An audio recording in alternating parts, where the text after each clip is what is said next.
Елде қаржылық мониторинг агенттігі құрылды. Ведомство тікелей президентке бағынады. Агенттік төрағасы болып Жанат Элиманов тағайындалды.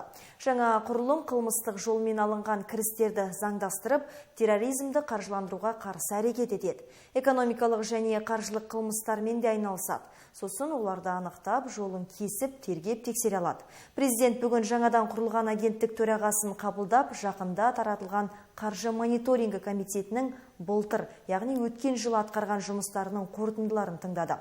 Жанат Элиманов президентке ФАТФ нормаларын іске асыруды өзара бағалаудың екінші кезеңін өткізуге дайындық барысы туралы есеп берді. Қасым-Жомарт Тоқаев Жанат Элимановқа көлеңкелі экономикаға қарсы іс-қимыл жөніндегі жұмысты күшейтуді, бұл ретте бизнесін адал істеп отырған кәсіпкерлердің мүддесін қорғауды және олардың жұмысына жөнсіз араласуға жол бермеуді тапсырды.